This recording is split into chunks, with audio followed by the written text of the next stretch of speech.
Assalamualaikum class. How are you all? This is Mohammedia, and today we are going to read the summary of chapter number 8. Chapter number 8 जो कि है stopping by woods on a snowy evening. तो ये poem जो है वो लिखी है रॉबर्ट फ्रॉस्ट ने।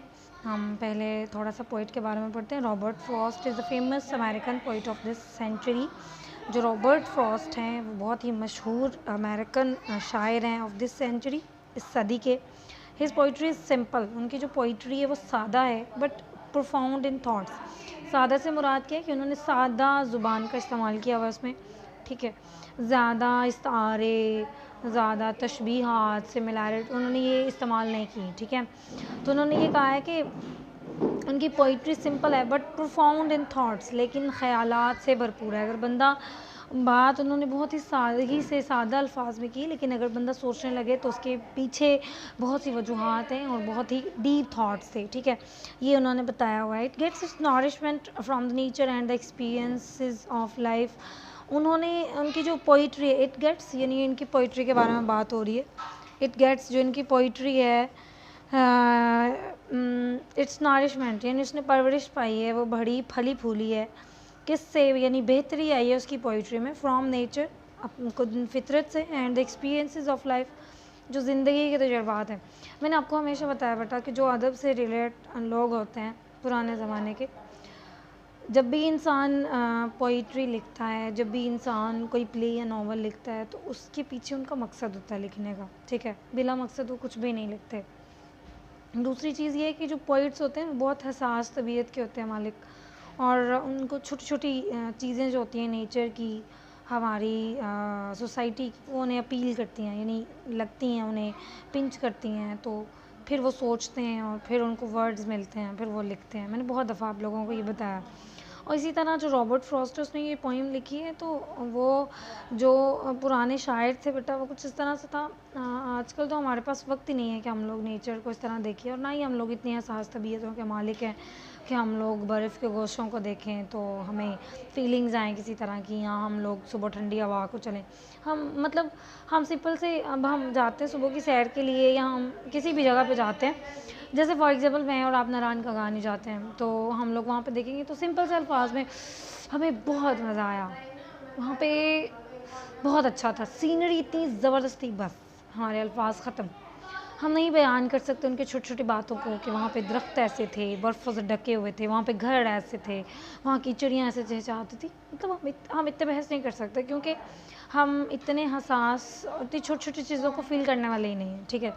तो लेकिन जो पोइट्स हैं, वो जो उनके वर्ड्स हैं, जो उनकी पोइट्रीज़ हैं, वो नेचर से, इर्द गिर्द की जो सोसाइटी है, जो उनकी लाइफ के एक्सपीरियंसेस हैं, उनसे उनकी जो पोइट्री होती है, जो उनके अल्फाज होते हैं, वो बेहतर से बेहतरीन होते हैं। Stopping by woods on a snowy evening, ये जो रुकना है यानी एक बर्फ़ानी रात में रुकना जंगल के पास, डिपिक्ट्स मतलब ये शो करती है, अक्कासी करती है the poets pure delight. Pure delight यानी पोइट की जो खालिस पाकीज़ा खुशी थी, डिलाइट खुशी, उस खुशी को शो करती है। The poet enjoys this beauty of snow wrapped woods.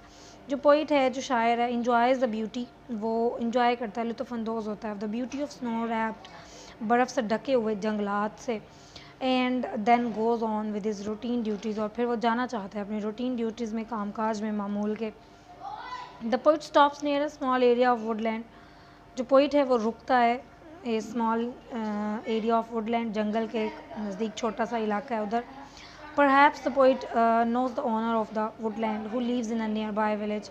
शायद जो पोइट है वो जानता है उस जो वुडलैंड है, उस जंगल है, उस जंगल के मालिक को वो जानता है, लेकिन इसे इस बात की तसल्ली है, however the poet is satisfied, वो मुतमईन है कि जो ऑनर है वो उसे नहीं जानता कि वो यहाँ पे उसका जंगल देख रहा है, ठीक है। कि does not know somebody is watching his Woodlands, यानी कि कोई उसके दरख्त इस तरह जंगलात के पास, जंगल के पास रुका हुआ है। The horse of the poet thinks their sojourn strange, यानी जो हॉर्स है, जो उसका घोड़ा है, वो उसके इस तरह के क़याम पे परेशान है कि हम क्यों रुके हुए हैं यहाँ पे। It wonders why they have stayed at the place between the dark forest and an icy lake. वो परेशान है, वो हैरान है कि हमने क्यों स्टे किया हुआ है, हम क्यों रुके हुए हैं, क्यों ठहरे हुए हैं ऐसी जगह पे, बिटवीन द डार्क फॉरेस्ट, एक घने घने जंगल के दरमियान, एंड एन आइसी लेक, और एक बर्फ़ानी झील के दरमियान क्यों रुके हुए हैं? टू आस्क दिस क्वेश्चन, ये सवाल पूछने के लिए, जिंगल्स इट्स ब्राइडल, वो अपनी जो लगाम है, ब्राइडल यानी जो उसने इक्विपमेंट्स पहने हुए हैं, जो घंटी पहनी हुई है गले में, उसको हिलाता है, शेक करता है। इट सीम्स एज, वो ऐसे ही दिखता है कि it is asking its rider the reason of stopping there, ऐसे ही दिखता है कि जैसे वो पूछ रहा है अपने सवार से कि हम यहाँ पे क्यों रुके हुए हैं। It wants to know whether they have suffered something wrong, और ये भी पूछना चाह रहा है कि क्या हम किसी मुसीबत में फंस गए हैं। द ओनली अदर, हम बिसाइड, जो पीछे इसकी टिंकल्स की जो आवाज़ है, यानी जो उसकी ब्राइडल्स की आवाज़ है, जिंगल्स की, उस आवाज़ के अलावा जो पीछे आवाज़ आ रही है वो है हवा की आवाज़। Beside the tinkle of the bridal, bridal की टन टन की आवाज़ के पीछे जो आ रही है, slight sound of soft wind, soft wind जो हल्की हल्की हवा चल रही है उसकी आवाज़ आ रही है। And the falling of fleecy flakes of snow. यहाँ पे फील करें आप लोग, क्या आप लोगों ने कभी हल्की हल्की हवा चलने की आवाज़ सुनी है? नहीं आती। जब आंधी आए, तेज़ तूफान आए, तो फिर हम लोगों को आवाज़ की शाएँ शाएँ आती है हवा की, नॉर्मली हम लोग फील नहीं करते।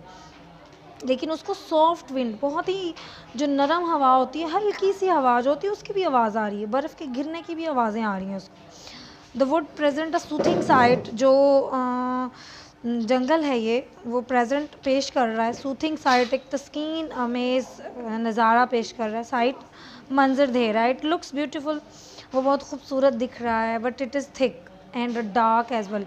अब यहाँ पे हम लोग जब किसी घने जंगल में जाएंगे तो वहाँ पे अंधेरा होगा, तो हम लोग यही कहेंगे वो बहुत घना था, बहुत अंधेरा था वहाँ पे। लेकिन हम उस घने जंगल और उस गहरे जंगल में भी खूबसूरती तलाश नहीं करेंगे, ठीक है। लेकिन ये जो पोइट्स होते हैं, ये हर चीज़ में ब्यूटी ढूंढते हैं, हर चीज़ में, ठीक है। तो वो यही बता रहा है कि घना जंगल था लेकिन उसको बहुत खूबसूरत लग रहा था। The poet wants to stay there and enjoy the cool balmy scene. Poet वहाँ पे रुकना चाह रहा था और उस मंज़र से मज़ीद खुशी लेना चाह रहा था, फ़रद बख्श जो मंज़र था उससे मज़ा लेना चाह रहा था। But he remember he has to do a lot of work, उसे याद आया कि उसे बहुत सा काम करना है। He knows he is a fulfil his pledges, उसे याद आया कि उसने बहुत से प्रोमिसेस पूरे करने हैं।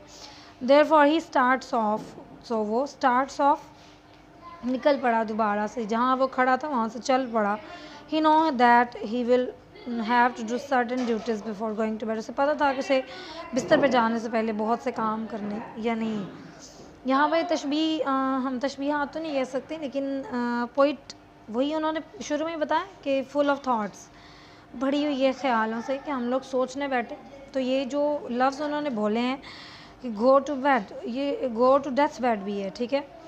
The poem presents nature as a standard of beauty, जो पोइम है ये शो करती है प्रेजेंट नेचर को, हमारी फितरत को शो करती है as a standard of beauty, एक हुस्न के मेयार के तौर पे, यानी फितरत को हुस्न के मेयार के तौर पे पेश करती है। इतना ही आपने ये आपकी समरी है, ये आप लोगों ने लर्न करने आया है। Hope you have understood that.